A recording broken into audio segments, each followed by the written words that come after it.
Hello, everybody. Jimmy here, Veganic Growers Hour number 13. Can you 13 at the end of July? This is incredible. I want to thank you all for coming out again. Welcome here in Boileau, Quebec. It's a balmy 25 degrees. There was a thunderstorm earlier, so all the plants are looking green, glistening with that little bit of rain that came in. It's been humid though. It's really, really humid. It's been, they were saying the humid X was at 40 degrees Celsius. It's quite hot. So here we are sweltering a little bit. But the plants like it. The tomatoes like it. The peppers like it. The cucumbers, wow. And the zucchini, they have never, ever, ever looked so good here in our veganic soil. So we're pretty excited. We are blessed with a high abundance of pretty much everything. The zucchinis are coming in.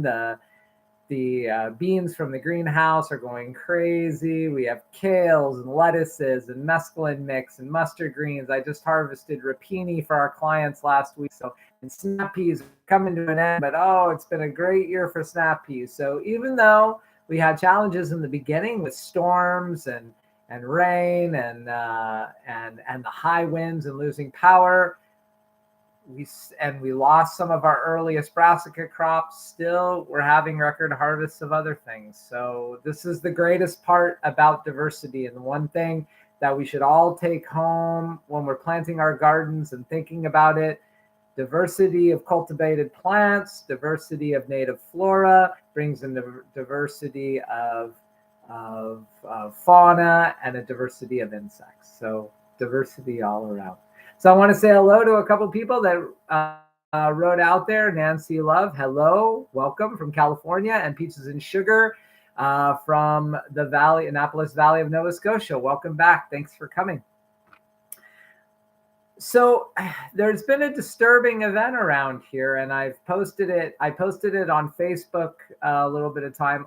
We got Veg Medj also from Quebec City, and Jude from Les Jardins de Napierville. Hello, everybody. I hope all is well. So yeah, there's been a little bit of a disturbing trend here, and that is that we are seeing a lot less bumblebees. Now today I did see one. We have some native vetch and some red clover that the bumblebees really, really like. I'm going to go ahead and say hello to a couple of people. Sorry, I'm going to stop for a minute. Deborah from Orange County, thank you for coming. And Susan from Northern California, thank you for coming. So we're talking about bumblebees.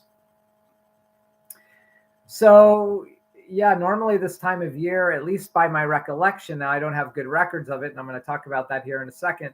My recollection is that there's bumblebees everywhere because we have so many flowers. We have a plethora of wild flowers, native flowers, the clovers, the daisies, the vetch, like I had said.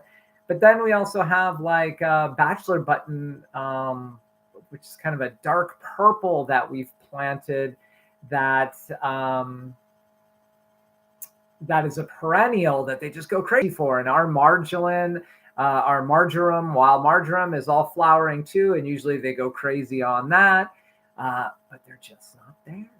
And they are usually in all of my dry bean patches too. For whatever reason, they love to hang upside down the flowers and shake the pollen down onto themselves, but they're not there either. So it was really crazy. So yesterday I posted on a few threads on Facebook, some groups that I belong to, say, hey, has anybody seen any bumblebees? And it's kind of all over the place, but there was something interesting. We're going to talk about that. So let me answer a couple of questions. Catherine from Quebec City. Hello, Tony. What about regular bees, honeybees? Well, honeybees, there is a native bee that we have that's very similar to a honeybee. It's called a squash bee, and it's there. We don't obviously beekeep, and I don't think anybody around here does. So there are bees, and we have native pollinating really, really small bees, and we have really, really small wasps, and we have had some hoverflies. It's just specifically the bumblebees that I'm talking about now. We do have other bee species here. I haven't done a thorough check, but they're here. Cindy Sturgill, we have bumblebees in our area. I've seen bumblebees this summer so far, but not a lot. Catherine in Quebec City. Yeah, so this is the thing. So there's a really interesting website called bumblebeewatch.org. And on this site, you can log in, sign up, and you can go ahead and post if you see a bumblebee. You can post what kind it is. They have all the different kinds listed, and you can do it all throughout North America, the United States, and Canada. Now, here is the most interesting thing. So after I posted, there were people saying, well, maybe it's just at your place. Maybe it's somewhat regional, but you can't really put a lot of emphasis on the fact of just one farm not having bumblebees. So when I typed in 2020 July for all of Ontario and Quebec, there were probably 50, 55, 60 sightings all throughout Ontario and Quebec. When I put 2022 July, there wasn't a single sighting. Now, it is true that people are traveling more. The pandemic regulations have changed, so there are more people doing other things other than just gardening or sitting around their gardens checking to see if there's bumblebees. But even saying that, you would think that once you get into something like that, you would go ahead and post again. Not a single sighting. So here was the interesting thing on the threads. So on the threads, it showed that Eastern Ontario, Quebec, Nova Scotia, New Brunswick, all seem to be seeing a decline of bumblebee populations. They seem to say that their gardens were less. They hadn't seen any for a while. When I talked to a couple farmers around me, they said they hadn't seen any in weeks. Now, interesting, south of the Great Lakes. So if we're talking about the states of Illinois, Indiana, Ohio, Pennsylvania, more bumblebees than they've ever seen. Colorado, not so much. Alberta, not so much. The West Coast, not bad. They're saying that people out in BC were saying that they had as many as ever. California, I don't know. You're going to have to tell me. So here's the interesting, that's the interesting thing to me, is that it is regional. It could be waste on weather patterns. One of our people that are on, Susan, mentioned quite a number of things. It could be climate. It could be heat. It could be winds. It could be weather. It could be HARP, which is a government / corporation way of controlling weather. It could be EFGs. It could be 5G. If all of those things, depending on the way the wind's blowing, this is the way I always see all of this stuff, is that depending on the way the wind is moving, it's going to move whatever climatic conditions are around, and whatever those little bumblebees want right now, we don't have on our farm, even though there are more flowers here than ever. So go ahead and look in your own places. Think about joining this bumblebee watch. Yeah, Nancy Love, I think I'm seeing them. They are black, fuzzy, and bigger. Yeah, Google it when you have a chance. They are definitely fuzzy. Depending on where you live, they could be black with some yellow or black and yellow with some red. It really just depends on your region. There's quite a number. In Canada alone, we have 40 species, and in the United States, I think there's 300. That can't be right. There's probably 50 in the United States. So take a look at, take a picture of it, look at it, think about it, and just go ahead and Google bumblebees in your area. So if you live in Northern California, Google bumblebees in North America, and you should be able to find it. Just today, interesting. So anyway, this is a disturbing trend. I mean, obviously, we're seeing insect species decline all over North America. And it's not even just here, it's in Europe as well. And they're having just massive fires, massive heat wave over there. So I can't even imagine what it's doing to their insect populations over there. Again, it's just, they're just getting hammered. So, but think about it. Think about the fact that even if we plant a diversity of plants, even if we plant a diversity of flowers, it's possible that these little guys and little women, little men, little women, and that they're not showing up. There's something else that they're doing, and it's disturbing. We love to see them. They're always so fun dangling on the floors. Interestingly, just today in the Toronto Star, there was a review posted about a new book that was just published in June called A Garden for the Rusty Patched Bumblebee, Creating Habitat for Native Pollinators. Super interesting. So these two women, Lorraine Johnson and Sheila Kola, they published this book about a month ago, and they live in Ontario, obviously, and they went ahead and defined 300 different native wildflowers or native plants that specific bumblebees like. Now, the rusty patched bumblebee, unfortunately, is a species of bumblebee in Canada that's endangered. Actually has not been seen since 2012, so it is feared to be extinct. So we're in this. So the best thing that we can do is continue to plant diverse plantings, flowering. And I've talked about this before on one of my shows when we're talking about flowering perennials, planting flowers that flower all the way through, and as little as possible. Don't cut the native flora.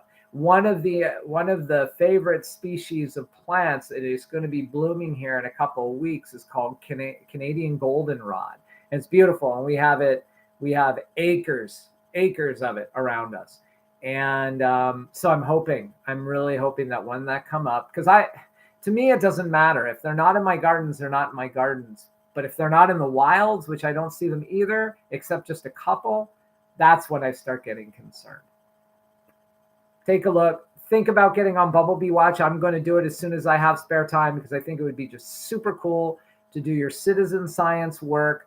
Take the power out of the hands of the corporation and the government, put it in our own hands, and start documenting just by what we see.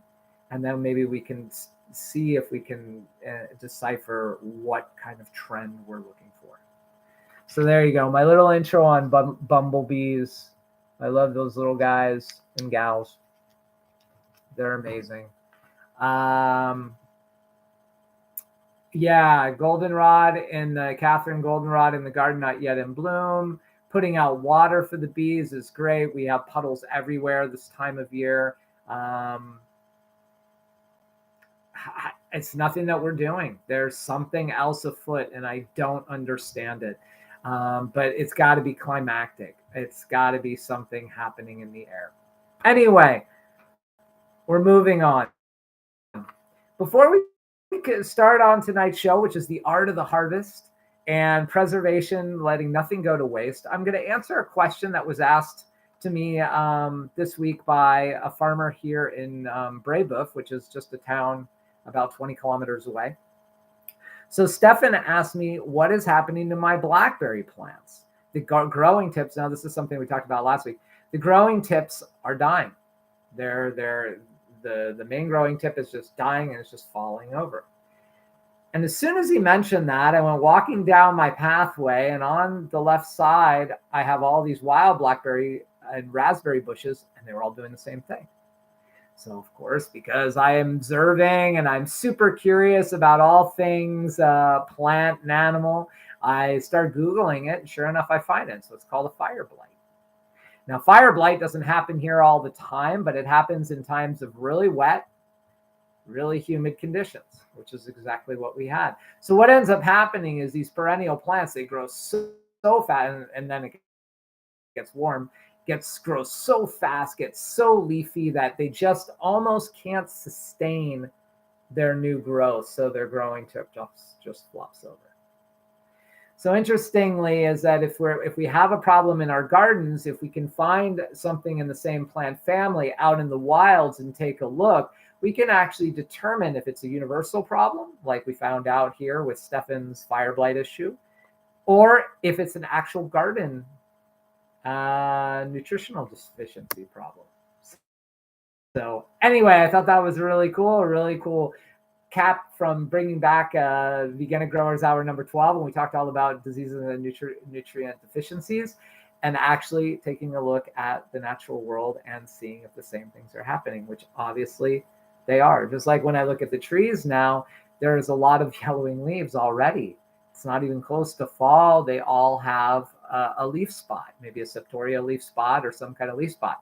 When I look at the bottom of my tomato plants, they also have the leaf spot. So there you go. If we look at nature, we know, and it's because of these really humid conditions.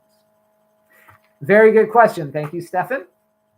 So continuing on. So now we're talking about the funnest part for me. After we've done all the work of seeding and transplanting and maintaining and weeding and then weeding again and watering and letting the plants grow, and all of a sudden it all comes to fruition.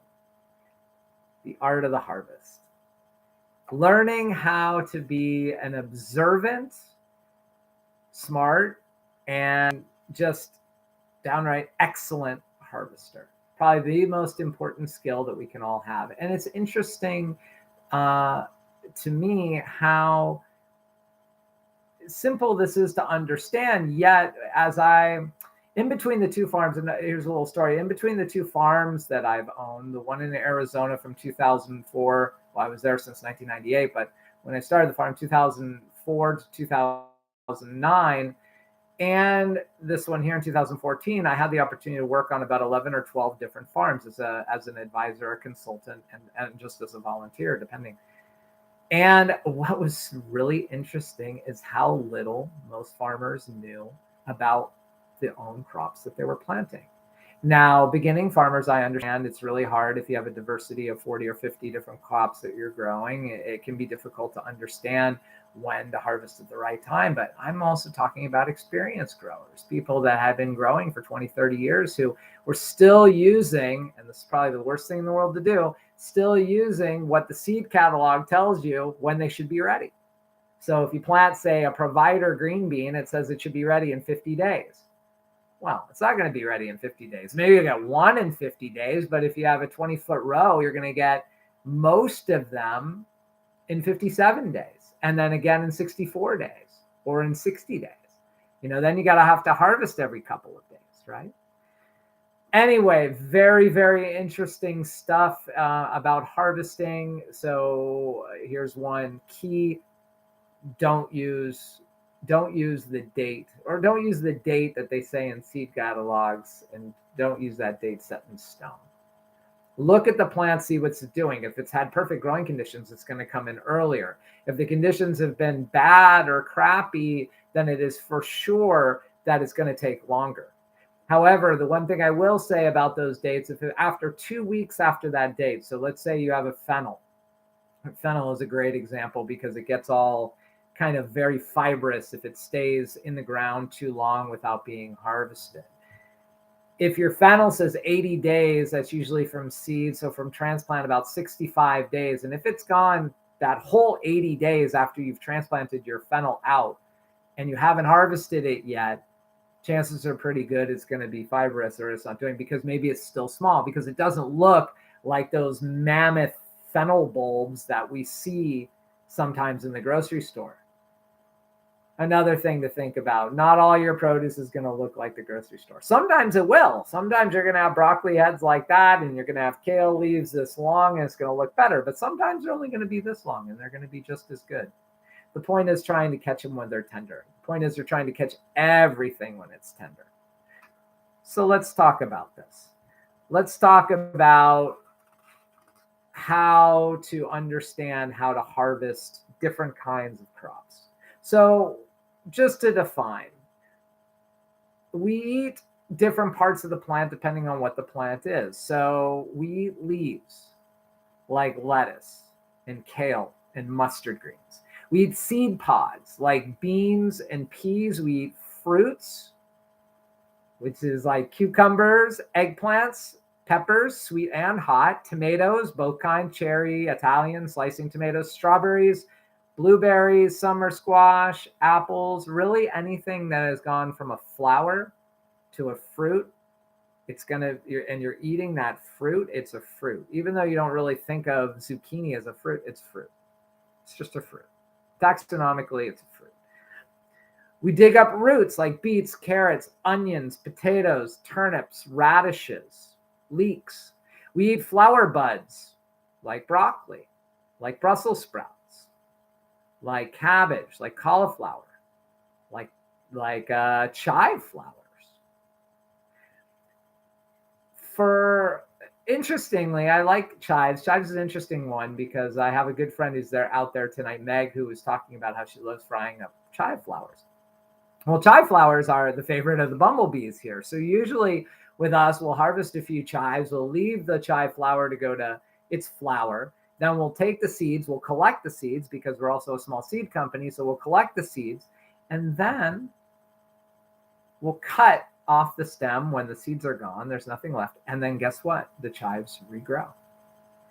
And then the stem, this is one of those things about nothing going to waste. And the stem goes right into the compost pile, ends up becoming dirt, becoming soil again in about 6 to 8 months or a year. And then we put that back under the garden. So everything can be recycled. Everything can be returned back to the living soil if we think about it correctly. So one thing that I've seen a lot of in the last couple of weeks on threads on the groups that I belong to is that, what do I do with all these mustard greens? What do I do with all these basil? What do I do with all this kale? What do I do with rapini? What do I do with these radishes that are going to flower? Let them go to flower. Because the main tenet of veganic growing is that it's not just about feeding us, but about feeding everybody else. And if you let some of that mustard green go to flower, then the little insects that like that flower are going to eat on that flower. And then you can even collect the seeds if you want. You can use them, you can sprout them, you can save them, you can replant them, you can even sell them. You can do whatever you want. So don't always look at it as, oh, I have to harvest everything. It's such a waste if I don't. It's not a waste. What's more wasteful, actually, is if you harvest it all and then just in the cold room or in your refrigerator, it goes to waste. And then, yeah, it goes in your compost. It's not really a waste, but it didn't get to go to that fruition that the plant wanted to go to sometimes. Now, I'm not saying you're going to let every plant go to fruition, because it's for sure we want to harvest radishes when they're ready and not let them go up to flower, but it's okay to let some, and it's okay to let some of the mustard greens go up so that we're just continually creating that diversity for insects. All right, I think I've talked enough about diversity. Let's break it all down. So let's talk about leaf crops. So how do we know? What do we do? What is the best way to know when to harvest these crops? Well, kale is an interesting one because sometimes if your conditions are ideal, then the kale leaves will get really big. And then you start harvesting them and then they'll stay really big. But sometimes if you've had too much water, too much drought, they're not going to get that big. They're still there, but you're going to notice that they're going to start before the outside leaves get quite big. They're going to start putting out more, and then all the leaves stay quite small. Doesn't mean that it isn't good or tender. And the point is to harvest it when it's tender. And you'll know because the kale leaf is still quite loose. Now, the winter kales, or the kales that go longer in season, are going to get a little more tough. They're better for soups. They're still okay. Chiffonade into salads, or made into kale chips, which is one of my favorites. But if you're looking for really, really tender kale, then the earliest kale is going to be the most tender.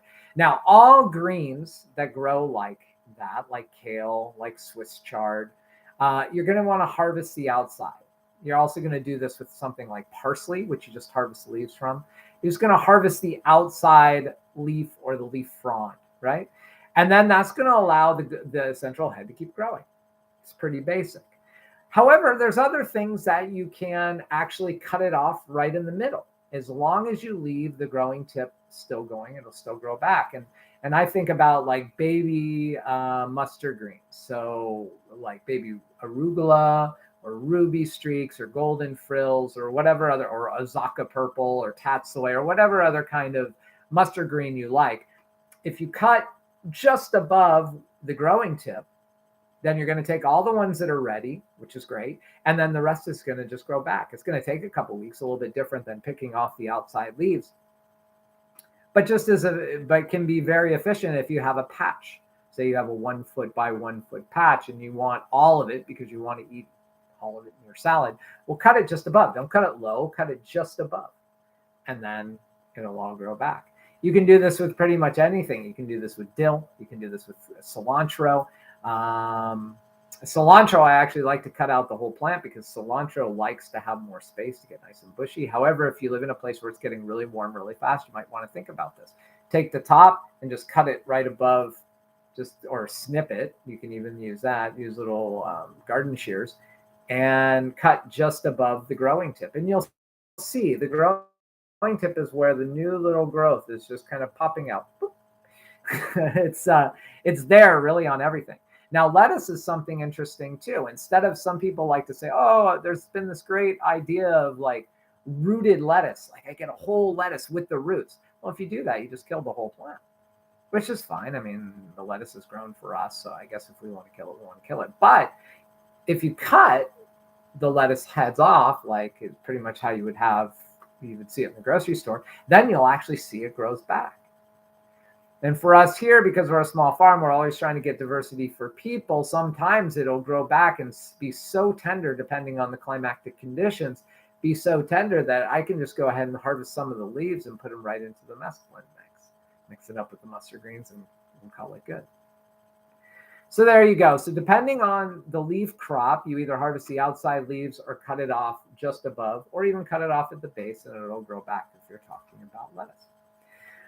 Fruiting and potting crops.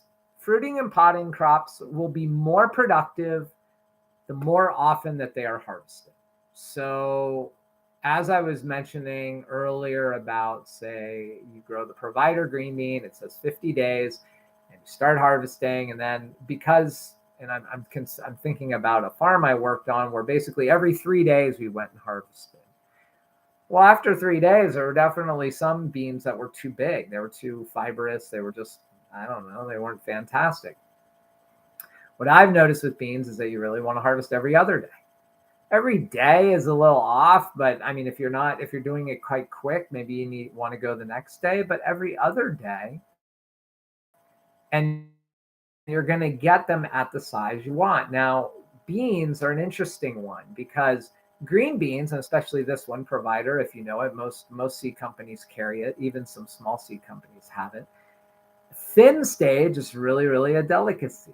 You don't need to steam it or saute it very long, or you can just even eat it raw as you wish. But if you let them go, and they get bigger, then you can freeze them. This is going into the preservation part of the topic. Then you can freeze them by flash blanching them, freeze them. And one of my favorite gardeners that I like to read his books, Yves Gagnon from Saint Didas, Quebec, which is a little bit north of here, about an hour and 15 minutes northeast.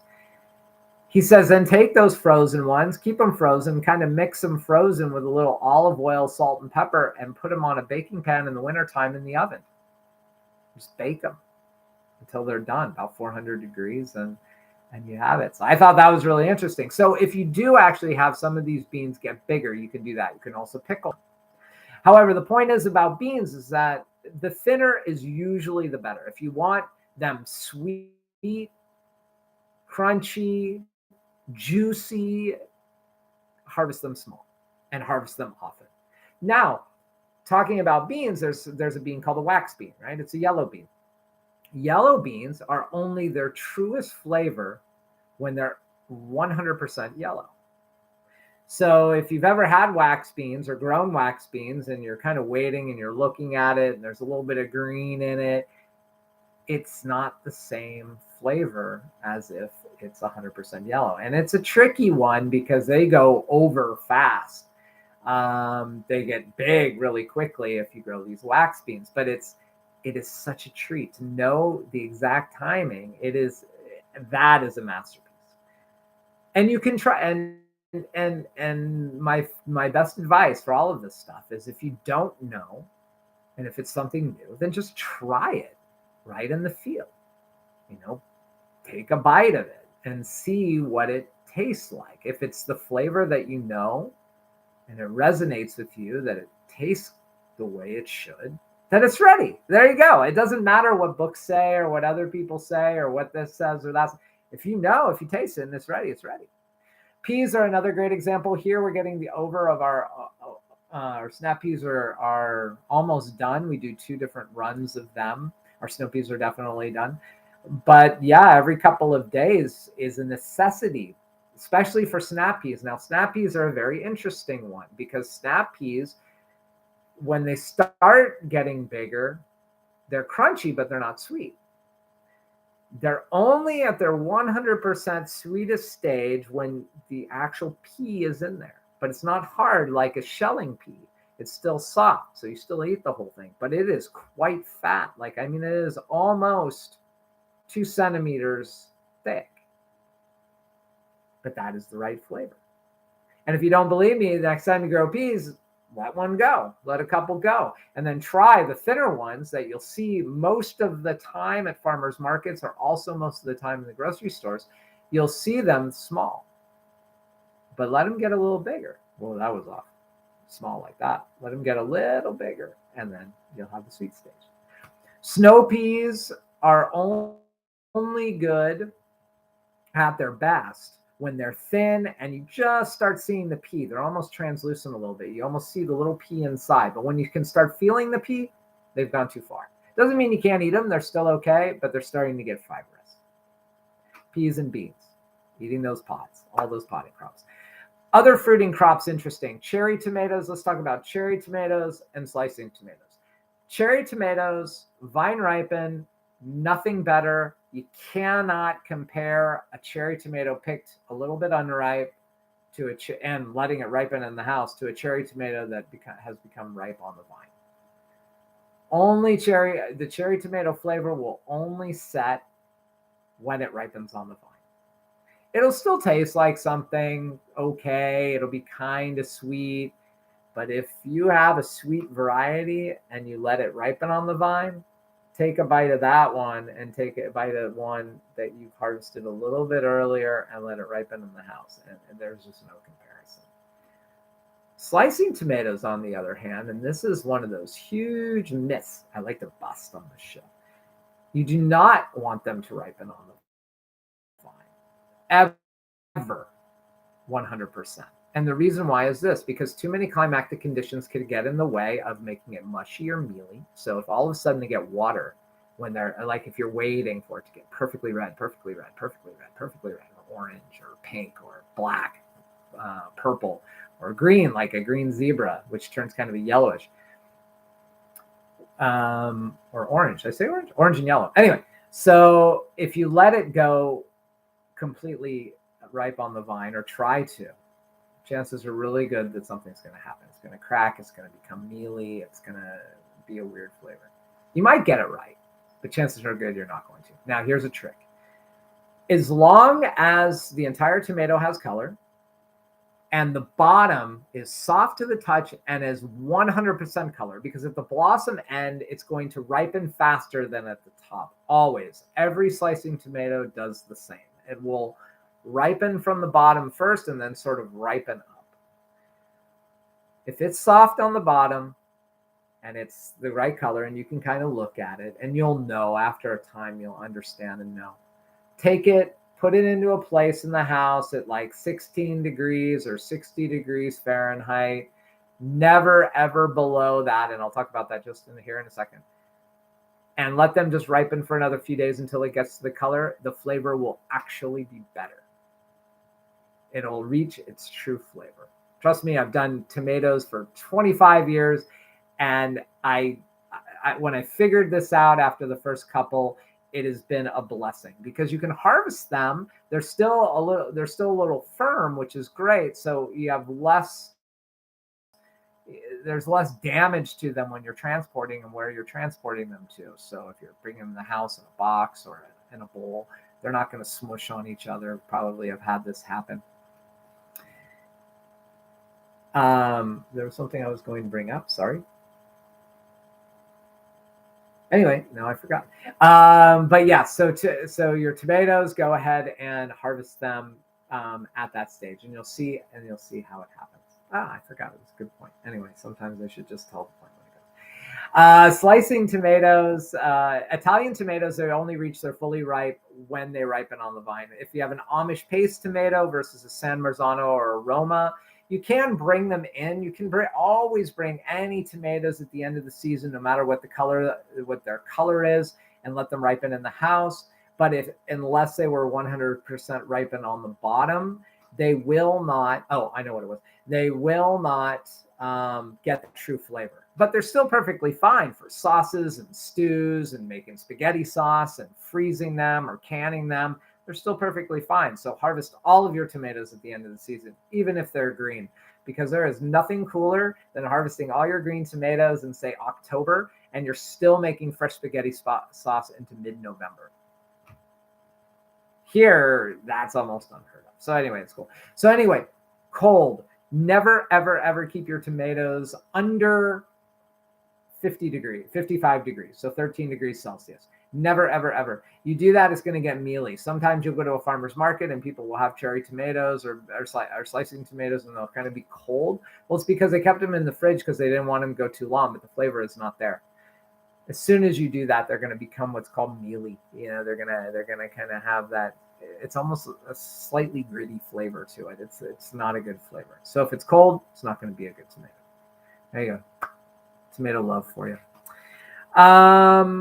We grow runner beans, the UK description for scarlet beans. Yeah, we grow runner beans too. Very cool. We've tried them many times, but this year they're doing really, really well. And they have little red flowers, and the hummingbirds usually like them. And the bumblebees, so hopefully they'll come. Root crops. So root crops, we can be pulled small, like baby beets or pencil carrots or new potatoes. So all of these things can be harvested small. You don't need to, though. Depending on your storage conditions, and we're going to talk about this in a few episodes, all about how to post-harvest handle, which is probably even more important than harvesting, because you want to know how to be able to keep everything fresh. All of those root crops will get up to bigger size, and they'll be just perfect. So carrots, I won't say carrots. Carrots, if they get any bigger than that, you see that? If they get any bigger than that, it's probably too much. If they get too big, they're really only great for juicing, maybe making bouillon. You can shred them, make carrot cakes if you like, which is always good. But if you like the taste of a carrot, or if you wish to cook a carrot, they're really kind of better that way. If you miss it, you miss it. It's okay. But there is a perfect size for carrots. Beets, they can pretty much get as big as you want, and usually they won't get fibrous on you. Potatoes, same thing, but usually potatoes will start getting issues with the potato itself if they are staying to the ground past the time that the plant is ready for them to be harvested. And potato is an interesting one. Potato, once the plant is ready to go, it's going to put up its flowers. You've seen potato flowers, but then the flowers are going to fall off, and it's going to create like a little round berry. At that point, your potatoes are probably not going to get any bigger in the ground, no matter what size they are when you pull the plant. Root crops. Onions. Onions can be pulled green onions if you grow a lot of onions. If you grow them from seed or you grow them from transplant, you can pull them as green onions, you can pull them as medium-sized onions, or you can pull them as storage onions. It really just depends on what you want to do. One thing I am going to mention, if any crop that you have, any vegetable that you grow wants to be stored in the refrigerator, then you want to harvest it as early in the day as possible for the best nutrient content. Our customers always marvel at the fact that our lettuces stay crisp over 2 weeks, even 20 days after they've gotten it from us. That's because I am completely diligent about harvesting lettuce at 6 o'clock in the morning. I harvest it at the coldest part of the day. I bring it right up to the wash station. I dunk it and immerse it in cold water. I kind of flap it dry, put it in a Rubbermaid bin sealed, and put it in the cold room. It is never experiencing warmer than probably 12 degrees for more than just a couple of minutes. Because the longer that the vegetable once it's been harvested, gets warm, the less nutrition it will have. It'll start losing it. So this goes for really everything that's a leafy green. So any lettuce, any mustard green, or some of your root crops like radishes and turnips, anything that gets stored in the fridge, harvest as early as morning as possible. Working on farms, it was amazing to me. We would be out harvesting green beans. You want to harvest green beans in your fridge. You can't harvest them in your house. They'll go soft and kind of bendy in just about a day. They were harvesting green beans at 2:00 in the afternoon. I mean, they just didn't last. I saw places throw out hundreds of pounds of green beans because they were already sort of wilting before it's already too warm to harvest them. Anyway, they want to be in the fridge. Harvest them when it's cold. There you go. Edible flower buds are absolutely the trickiest. Again, do not try to get supermarket grade broccoli or cauliflower. I've grown big cauliflower, but most of my cauliflower is about that big. It's perfectly good. It just happens to be small. Cabbages I can get quite big, but sometimes those are small too, and it's okay. If cauliflower and broccoli, how you know it's ready is when the curds are formed, but they haven't exploded. So on broccoli, you'll see all the little flower curds are coming. They're coming. If they start popping out, well, then you've waited a little too long. Cauliflower is kind of the same way. Both of those crops are better immature than they are if they've gone too far past. The cauliflower will just explode. You'll see if you've ever grown cauliflower, you'll see like the curds just kind of explode off the plant. It's very, very cool the way it does that, but because it is trying to go to open its flower buds so it can start setting its seed, its point, its mission in life. But if you go too long, the flavor is not as great. Cabbage will do it also. Usually after hard rain, once the cabbage is hard and you can feel it. If you grip a cabbage and you don't feel the layers of cabbage, like it just feels hard, then it's ready. Same with Brussels sprouts, exactly the same thing. You can even knock on the cabbage. If it goes, then you know it's ready. So there you go. Cut all of those with a garden knife. All of that wants to be stored cold. So again, as early as possible in the morning. Now, harvest tips. My favorite tools. I have 2 pocket knives. They both fold closed. One actually locks. That's the Opinel, which is from France.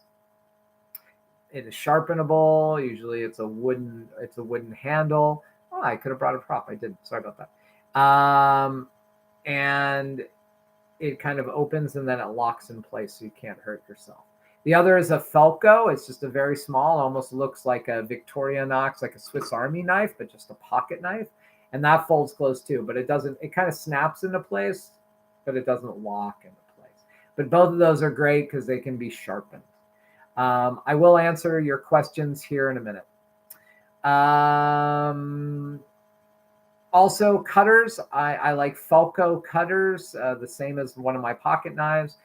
They're actually called garden cutters, and you can just go and you can cut your greens or cut your coriander or whatever. My favorite harvest receptacles, absolute favorites, are Rubbermaid bins if you have a big enough place, or if you're just putting them into your refrigerator, a plastic bag, no holes. Why no holes? Because you want to guard the humidity. People say, oh, well, if you get it humid, it'll rot. No, it won't. What'll happen if you have holes, it'll start going kind of wilted and not that long. You can put a full head of lettuce. You want to try to shake off as much water as you can. You can put a full head of lettuce in a plastic bag, put it in the back of your fridge, forget about it for 2 weeks. Look at it 2 weeks later, it's going to be exactly the same state. There you go. I'm going to answer a couple of these questions. How can we stop commercial spraying? That's a good question. I'm not even going to touch that one right now. Do you wrap your green tomatoes in paper so they will ripen? No, I just leave them I get all of these sort of recycled cardboard boxes from the grocery stores, and they actually have them to put their tomatoes out, and I'll recycle all those, and then I'll just put them in there, and I'll put them at, like I said, 15, 16 degrees, someplace I have a second cool room that doesn't have an air conditioning unit, but if you have a place in your house, that can work too. And no, it's not necessary. They will just ripen on their own. And would the increase of honey production, honeybees, imported species more aggressive in urban agriculture have something to do with the decline of bumblebees? Probably not here. In some places, yes. Native bees being more aggressive, people that are using moving hives around. I don't know. I really think that bumblebees are very sensitive to light. We've been very cloudy. I think they're sensitive to winds, even though they say they're bigger so they can handle it.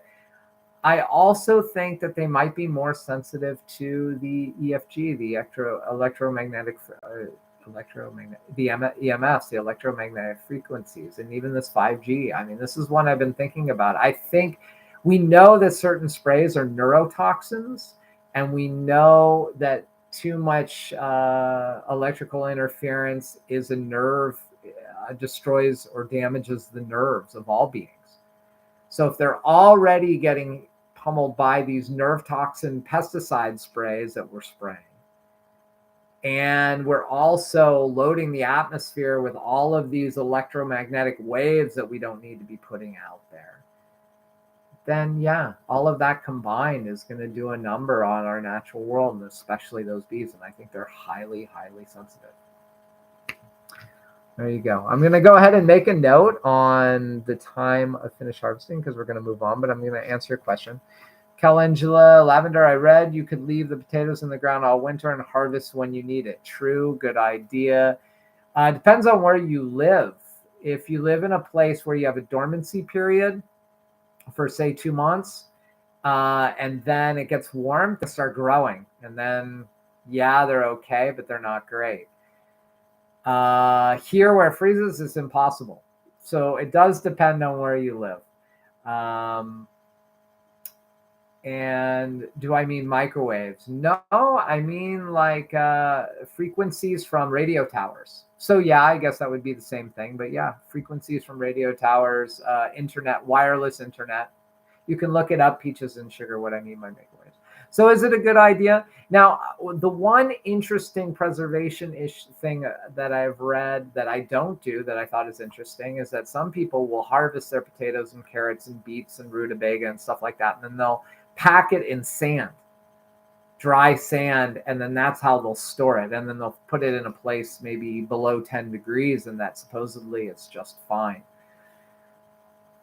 There you go. If it rains a lot where you live, also in the winter time, it's not good. So is it a good idea? No, I wouldn't do it. I just wouldn't do it. I would harvest all the potatoes when I'm ready, either build myself a root cellar, have a cold room, or try the sand idea.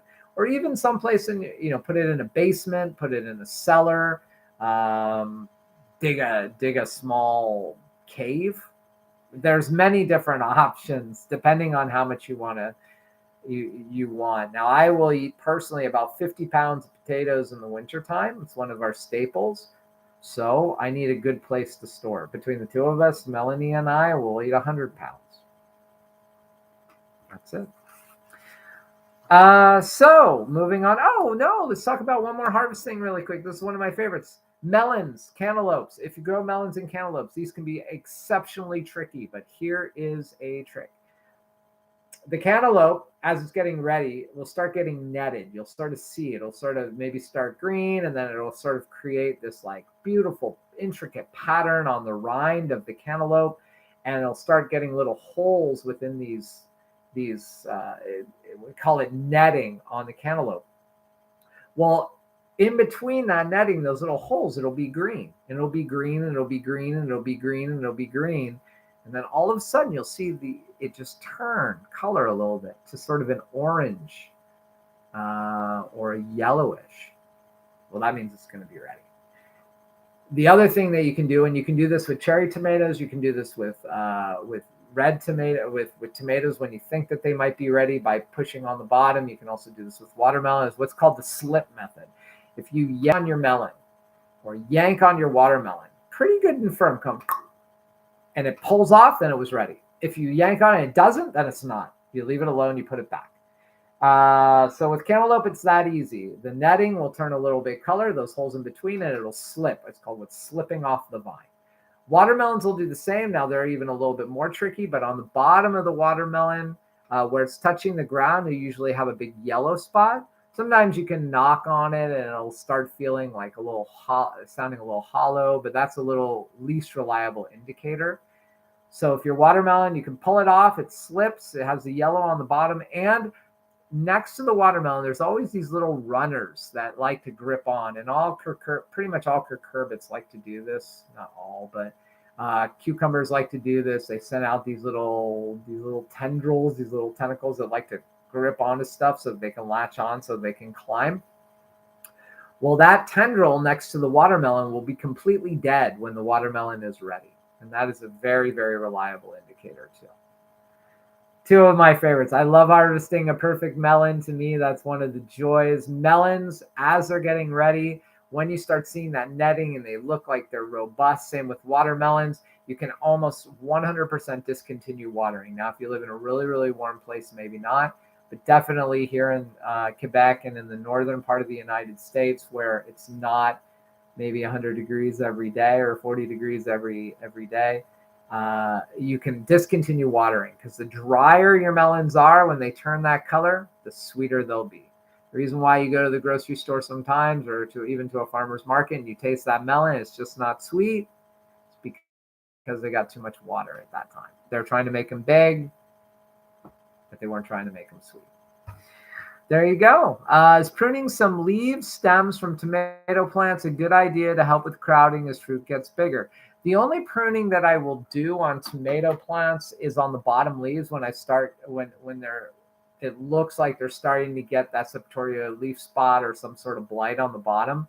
Plus, I like to give them airflow, so I will just take them off the bottom. But I also don't take off a lot of the dragons or the suckers that come off. I let all of those go. Now, if they're on the bottom and they're going to get in the way of the paths, or it's becoming too much of a jungle, which my tomato area is definitely a jungle, then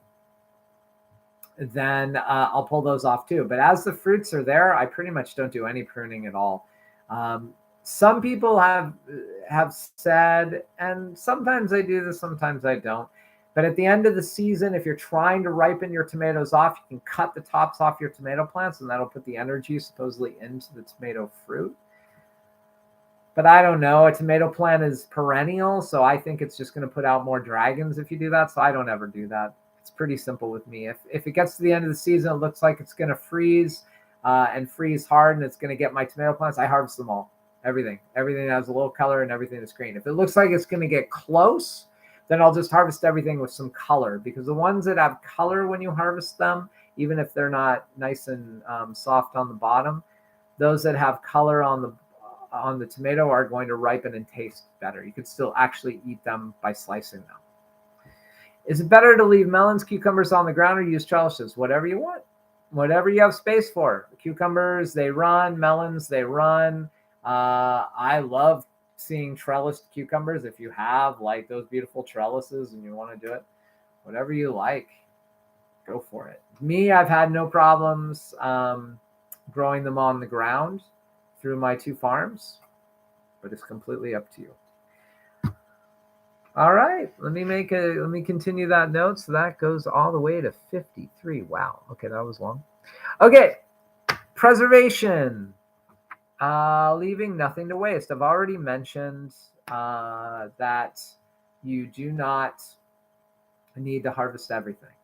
You can let some of it go for the beings that live in your place to also eat from, especially the insect beings.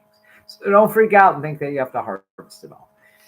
But I think what we're going to do for probably the last part of the show is just answer a few questions, and this will lead me to other topics. So Margaret from Saskatchewan has told me on a message that dill can be fresh frozen, and actually is quite commonly fresh frozen by farmers in her region that like to make borscht or other stews in the wintertime. I guess I didn't realize this, or maybe I had tried it once, I didn't like it. So if you are a big fan of herbs, fresh freezing dill, parsley, both kinds, Italian and curly parsley, even cilantro, can all be fresh frozen. Now, cilantro doesn't really work well afterwards. Parsley seems to work quite right. Cilantro turns a little bit purplish black, but it works great in chilies. It works great in salsas. If you have extra cilantro and you do want to cut it, let some go to flour because the native pollinators really like it. But if you want to cut a bunch before it does go to flour, you can fresh freeze it. No blanching required. Don't even need to cut it. You can just freeze it, stem and all. Great thing about something like parsley. Oh, and this is my absolute favorite preservation of leaving nothing to waste. All of this, all of the extras. So celery tops, celery root tops, carrot tops, leek greens from the leeks, greens from fresh onions, onion peels, garlic peels, that can all be put into a sack. Carrot peelings. I don't ever peel my carrots, but if you do, carrot peelings, squash rinds that still have that little bit of squash if you cut it fresh, or if you've roasted it, the roasted squash. Put all of that extra into a stock pot and make bouillon. Make your veggie broth. And then add a little bit of salt, add your parsley stems, and you have the most amazing vegetable bouillon of your life. This is kind of sort of my secret recipe to using all the rest, or a lot of rest. You could even put some turnip greens in there, radish greens in there if you want. But all of that will make a really excellent bouillon. Fill it up with water, boil it for about 40 minutes until it all infuses. And if you use red onion peels, then it comes kind of a really cool color, a really kind of dark color. You can even put, like when you cut your tomato, sliced tomato, and you leave the little top with where the stem was, put that in there too. Put it all in there, and you got a little tomato broth. So that's my favorite, one of my favorite preservation methods. But that's the way you can use your herbs. So Antonio for Brooklyn asks, are carrot tops edible? Yeah, you can use it in bouillon. But another interesting recipe that I've come across over the last few years is carrot top pesto. You can take the carrot tops and mix it with the same ingredients that you would for pesto. So garlic, olive oil, any nut that you like, maybe a little nutritional yeast and salt, pepper. If you like cayenne, if you like it spicy, put that in. Put it in your Vitamix or high-speed blender and blend it up. And it's really pretty good. You would think it would create, because if you eat a carrot top, it's pretty bitter, but you would think it would keep that bitter taste, but it doesn't. Very interesting. I like it. I liked it. And Susan from Northern California asked what to do with all the small carrots. So again, make bouillon, or I learned that you can freeze them also. Most vegetables like that, like beans also, you can do it with snow peas, carrots, is you want to blanch them. So carrots are a little bit longer. Snow peas, you would just flash blanch them for about a minute, which means you boil them for about a minute. Carrots, you want to boil them for about 2 to 3 minutes. Go ahead and put them in an ice water bath, pat them dry, put them into a plastic bag, and freeze them away. Or you can dry them. Pretty much anything can dry. I put, and Peach and Sugar says, I put my carrot tops in my green smoothie. There you go. Catherine Baker, I hate coriander. Grows every year in my garden. I just let it grow. Love the flower. There you go. I hate coriander. I love coriander. Hopefully you like the seeds of coriander. Really good in Indian food. Harvest some of the seeds, even green. Those are good. Try that out, Catherine. Yeah, so that is really what I have about today's show. As always, I thank you. There is a very, very cool and interesting event coming on July 31st, so 10 days from now, at 9 p.m. UK time. So that would be 4 p.m. Eastern or 1 p.m. Pacific. A live YouTube, and it's not a live stream, but it will be live on YouTube. The day in the life of the Tolhurst Stock-Free Organic Farm will be on YouTube. Check veganorganic.net, and you can get all the information. It's free to see the live stream. And anybody who doesn't know Ian Tolhurst is probably the foremost veganic farmer in the world today, and has been growing at Tolhurst Organics in the UK for almost 40 years. So he is just an amazing wealth of information. And I've always thought about doing that here. I sometimes write about it. Also, sort of a day in the life of the farm. So a day in the life on his farm. How cool is that? Check it out. July 31st. Go to veganorganic.net to go find the information. Next show, August 4th, 2 weeks from tonight. Letting plants go to flower like coriander, to seed, and saving them, and the continuing discussion about preservation, whatever I feel like we should be discussing. But if you're into seed saving, if you're into flowers for more native bumblebees, hopefully they're back by then. Hopefully I have better news. Then check out that show in 2 weeks. But as always, thank you. I know that there are many things that you can be doing on your Thursday nights. It's a blessing that you're here with me, and I truly enjoy my time with you. So thank you, peace, and have a great couple of weeks.